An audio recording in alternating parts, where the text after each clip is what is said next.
Hi, I am Brady Self. I am the Northwest Mississippi Extension Forester. I'm located in Grenada, Mississippi. What I want to do is run through some individual stem treatment options from a herbicidal standpoint in hardwood stands. I pull statewide responsibility in forest herbicides for MSU Extension. And one of the questions and the concerns and the requests that keeps coming in to me is what's out there from an individual stem treatment standpoint. What options are on the table for us in hardwood stands. So what I want to do is kind of give you a quick run through of some of the options that are out there and available to you as landowners, and give you some of the specifics of what you can and can't do. When you start talking about product development in the herbicide world for controlling anything in forestry, most of that work that was done, the research and the actual field trials and things like that, were put in with the understanding that you're trying to control hardwoods and pine stands. That's where all the R&D money went for years and years and years. Because of that, there's not a whole lot of options out there when we talk about hardwood friendly types of products. So because of that, you have to have comparatively speaking, you have to have a lot of cautionary effort given to making sure that you don't do things that you don't necessarily want to do, aka kill your hardwoods when you start trying to take one hardwood out of a stand and leave other hardwoods in those settings. Because of that, you're really locked into a lot of times, unless you're talking about chemical site preparation, into some form of individual stem treatment and being able to select individual stems out of those stands as you move across with whatever herbicide prescription you're following. So when it comes down to how do you actually control hardwoods inside hardwood stands, obviously broadcast applications and things like that are off the table. And because we don't have the ability to take say sweet gum out of an oak stand or elm out of some kind of bottomland hardwood stand and leave your green ash and your oak and things like that alone. We just don't have that capability. We don't have that selective of herbicides. So once you start trying to take out individual stems or individual species and leave others, you're locked into basically treating one tree at a time. Then when they're really small, you can get away with some foliar applications, but we're talking about things that are in established stands, talking about things that are from a size standpoint are going to be a little bit bigger. You're going to be locked into really doing one of three types of treatments here. One of them being cut stump. It's kind of literally exactly like it sounds, and we're going to go through these. But basal bark, where you're spraying around the base of the tree, and then stem injection or hack and squirt is another form of that. And a lot of those treatments and those tools are going to be available to use in TSI work, timber stand improvement, to remove undesirable species or to promote wildlife habitat, which is another area that you see this particular type of work done pretty regularly, where they're trying to get light to the ground underneath those stands to try to do something in habitat manipulation. And then on the commercial forestry side, which is going to be promotion of regeneration, advanced regen, when you're talking about things in natural regeneration of hardwoods. So cut stump being the very first treatment we're going to talk about. You see the upper right hand corner there. You're not having to treat the entire stump. All you have to do is treat that cambial layer, the outer ring around the stump. And it's literally, you're just painting the cambium with a herbicide. You have to cut the tree and then paint your solution around it. The gold standard for decades is going to be 20% of a triclopyr, an amine triclopyr, which in this case we just throw Garlon 3A out there. And one that's kind of come on relatively strong in the past few years is that 3% of a 3-pound aminocyclopyrachlor. And there's different trade names, product names that are out there. But what we've done is a little bit of testing back and forth to try to look at what's actually brought to the dance by both of those. And what I want to do is I want to kind of give you a little bit of the results that we came up with. A lot of numbers there, a lot of statistical testing, and we're not going to go through all those. What you can do is look over at that right hand legend, and you'll see MAT 360, and down at the bottom, number 5, you'll see MAT 240, and then you see Garlon 4 at 25%. This, the MAT 360 and MAT 240 are aminocyclopyrachlor products. The Garlon 4 is a little off from what we would normally use. It is a triclopyr. It's a 4-pound triclopyr. This just happens to be the ester formulation instead of the amine formulation. But what you see there, at the higher concentrations of the 3-pound, that's the MAT 360, at the higher concentrations of MAT 360 SL, Statistically, if you look to the side, you see the little A's. We're above 90% arithmetically speaking on all 4 of those treatments in yellow. But statistically speaking, they did not differ in their control, and this is percent cumulative reduction of diameters in those cut stumps. So, basically the number of stems that you killed, and you're looking at overall, the percent that particular species was reduced, as well as the total there at the end. Yeah, you get a little tiny bit more, like, again, on the arithmetic side, more control using the MAT products in this particular case, the aminocyclopyrochlorid products. However, the expense does not justify the end result in this case, because statistically they didn't work any better than the Garlon 4, and the Garlon 4 is definitely cheaper in this particular scenario. Move on to basal bark. That's literally mixing a solution in a sprayer, and you're spraying the body all the way around the base of that tree, upwards of 10 or 12 inches in height on the tree, and you are loading that mixture up with an oil penetrant that basically helps that herbicide get through the bark on the bole of the tree. And now, Garlon 4, which is the ester formulation of triclopyr, it is the norm. It's kind of the gold standard. If you're into a situation where you have a lot of wet weather, you have flooding, you have a lot of moss on the stems, you have stems that are above 4 or 5 inches in diameter, this particular treatment loses some of the allure. It does work on those smaller diameter things. Where this particular treatment comes in really, really useful is when you have a lot of stems. I mean, we're talking thousands of stems per acre, and something like the Hack and Squirt, which has a higher efficacy, is not going to be your ticket simply from manpower, the expense of actually putting in that herbicide. Like I said, 20% Garlon 4 or triclopyr ester is going to be your normal recommendation. Here's another set of study results. This is the treatment list in this particular case. I'm not going to go through all those other than to say that they are aminocyclopyrochlorid products. Invora happened to be a premix with aminocyclopyr at a lower concentration, as well as triclopyr. All of those tested against our Garlon there at the bottom, and what you'll see is none of them work just wonderful. The positives there are actually increases in the vegetation on the ground. The data with plus signs in front. The others are actually reduction. So if you'll look, we didn't do that well. Even at 2/3 removal down there for the last treatment, which happened to be Garlon, we still didn't have great, but it worked better than anything else. Now there were some idiosyncrasies on that site with, like I said, with flooding, and we had some thick moss around the bases of those trees. However, we would expect to get a little more control than we had there. However, this is what we had. Just shows you that the kind of the gold standard did work better than in this case aminocyclopyrochlorid. That moves us on into really where we see most of this work that's being done actually performed. Once you get away from foliar sprays of small trees and you start treating these established trees, you get into injection of some sort, or Hack and Squirt if you want to throw that in and call it injection.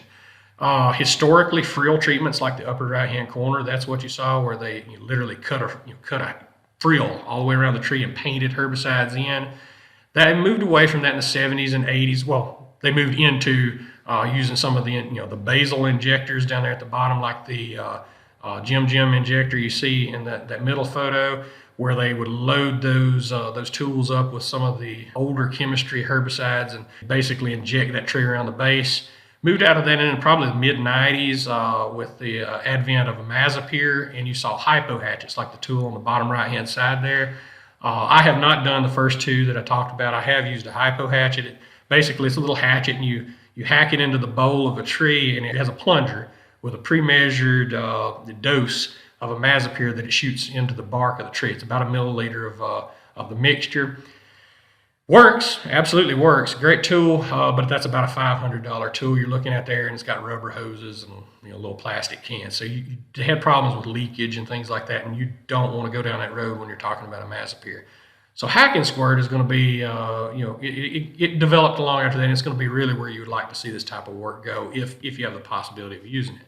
Hack and Squirt is going to be done with, if you look at the bottom right-hand side there, real simple tool. You can get into hacking and squirting for, $20, basically, excluding the herbicide itself.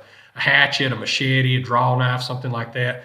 Squirt bottle from Lowe's or Walmart, where you mix up a solution of herbicide. You hack the hatchet into the bark, you pull that bark back slightly, and then you spray the blade and allow that herbicide to run down into the frill. That's going to be your standard now, and we'll talk about some of the specifics with it here in just a second. It is the most economical, the most efficient method of hardwood TSI that we have now. I'll give you some numbers in a second. I've had some people, say, nah, I don't know about that, but it truly is. Historically, it's going to be done with some of those older chemistries too. However, again, with the advent of imazapyr, we've kind of moved into this. The standard, the gold standard in that case is a 4-pound imazapyr. In this case, I said Arsenal AC. But again, there's always generics for pretty much anything that we're going to talk about in any of these presentations. And we're talking about a pretty potent chemical here, pretty potent herbicide. 1 hack for every 3 inches of diameter at breast height. That's 4.5 feet. Is kind of the standard number we're going to throw there. So 3 inches of diameter at 4.5 feet off the ground, you have to apply 1 milliliter of a 20% Arsenal AC or a 4-pound imazapyr solution. That's not a lot of herbicide. You're talking about 1/5 of a milliliter is capable of taking out 3 inches of diameter trees. Okay, that's pretty potent stuff. Because of that, you have to be pretty cautious when it comes to just being sloppy with this technique. Depends on where you are, what you read, who's concerned. There are some reports about flashback, which is root transfer of herbicides that you'll read about, especially coming out of New England. Some of those species do have some problems. I can say we haven't seen much of it in Mississippi with a lot of the work that's been done in MSU. And I'll give you some numbers here in a minute to kind of back that up. It's going to be cheaper. Like I said, I had some people tell me, no, it's cheaper to actually paint with, you can use a 50% solution of 4-pound glyphosate, and basically, you make a frill cut and paint that herbicide solution into the cadmium, into the bark of trees, and you can kill them. It doesn't work as fast. It's a little slower. It doesn't work as well as far as the number of trees it kills, but it will work. But I actually put pennies to pennies, and that's what we're talking about here is hundreds of pennies. But due to the very small, the minutia of the amount of herbicide that you're actually putting out, it is cheaper to use imazapyr in this setting. I have run the numbers. It actually is cheaper. There are some resistant species to using this particular herbicide. The legumes are one that really come to mind. If you're going to get into that world, you probably need to move over to something like a triclopyr product at 30 to 50% to give you the efficacy you're looking for. It's going to be much more expensive. So there are some resistant species, but they're not as many as there are with using imazapyr as a foliar product. It will take out things like elm as an injection that it would not take out if you used it as a foliar application. So where do you see this type of work? Like I said a while ago, a lot of what we see, at least in forestry, is going to be to increase light in our natural regeneration work, where we're trying to get the overall levels of light up to a point where we're able to establish natural regeneration underneath those canopy layers. And what it does also, even if you think you may have enough light, it keeps you from having that flush of those shade-tolerant species that are already underneath the stand. So the elms, the hickories, the ashes, the hornbeams, the things like that you see underneath those stands in a lot of cases, you don't get that flash of growth right after you do some type of work to the overstory that you would if you just were to clear cut it and move on. Invasive species, you'll see this particular technique used a lot in that type of work where you're trying to take out something out of a stand and get it, remove it without damaging the other trees. TSI work, damaged trees, just trees of species that you don't necessarily want to manage for. You do see it used some to take out some of those species that are more resistant, like I said. Wildlife efforts, things like that. We've already talked about that a little, but also for vine control, which is one that until a few years ago I hadn't really thought of. But you get into some situations where you have really large vines and that are resistant to a lot of herbicides in hardwood stands. You do have the option of using this to inject. In this case, that's a wisteria stem. Wisteria is actually pretty tough, and we've used it to inject some really rather large wisteria stems that grew into the overstory that you really don't have the ability to control otherwise. So it does offer some options that are a little non-traditional, but it can absolutely work. So what I want to do is talk a little bit about some of the results out of that work. This is kind of a summary, my statement I'm fixing to give here on 4 large studies that were focused on looking at the impacts of mid-story injection on not only controlling the targeted species, but the impact of that herbicide treatment on the overstory, your non-target vegetation on site. What we found, and this is over the course of, at this point, a few thousand acres, if you get right down to it, that we've injected across the Alabama, Arkansas, Mississippi region. And what we found is very, very high efficacy on most species. Again, there's some of them that are going to be resistant. I mean, there are no silver bullets in the herbicide world on anything that most of us can buy. And we did see that increase in efficacy on resistant species that I mentioned. I want to point out one study in particular because I have some pretty good photos from it. And this is a study that a couple of graduate students worked on a few years back with MSU. And the two of them, over a period of years here, put this study together. A really cool study, had some really neat results. What I want to talk about is the injection side of that. And basically, they treated 90 acres in a 120-acre study with injection. So they went in and injected the mid-story stems because they're looking at trying to increase oat regeneration and vegetative response from a deer standpoint. They were looking at crude protein and things like that. So 90 acres of injection, about 800 stems to the acre is 72,000 plus stems that they injected in this study. A large study. Came back first year reduction of injected crown, over 97% control of those stems. We got about a 10 to a 16%, average probably around 14, 15% increase in the light availability at the ground level. We don't have time to talk about that here, but that's a substantial boost in the amount of light that the plants can use to photosynthesize down there at the ground level. So that's substantial. It allows you to think about doing something to the overstory in those situations to try to get that type of vegetation response to happen for you. Come back at the 2 years post-injection, and the control of injected stems was about 99%. So using this technique, it's not instantaneous. A lot of times, as my major prof used to say, he said, you hack them, they go to sleep, and they never wake back up. That's true. The ones that do wake back up will be impacted. You can see it on them, and they typically drop out that next year. In this study, we did have one case where we had 3 overstory trees that were impacted. There were sweet gums, which are very sensitive anyway. They were not killed. They just had a little bit of symptomology up in the crowns. Basically leaves that were weirded out. And that happens to be where we had a student worker that liked chasing butterflies and things like that with the spray. Here's what the applications looked like. The upper left-hand side, that's what that stand, the average in that stand looked like, where you have a lot of vegetation. Then you had Derek right here doing some injection work where he's hacking and squirting with the bottle and the hatchet there. Bottom left-hand side, that's the 1 year post-application. And you can see kind of, there's a line, so to speak, there in the foreground, and immediately behind it, the woods go dark again. The only difference between those two stands at that particular point in time was the injection in the front. That happened to be probably a hole in the overstory, but there's a lot of light that comes in the front. No difference between that, the foreground and the background there, where you have a definite change in the species on site. Lower right-hand corner, this is a couple years down the road, and you can see some of that mid-story melting down, breaking off, things like that. Some of the gum, I think that's sweet gum I'm looking at there. Some of the gum stems and things like that, and you see that vegetation that comes back. So you get light on the ground, and you're able to expect to have something come back in whatever type of vegetation that you target, hopefully. What's real interesting, I was back in and remeasured those stands 6 years down the road.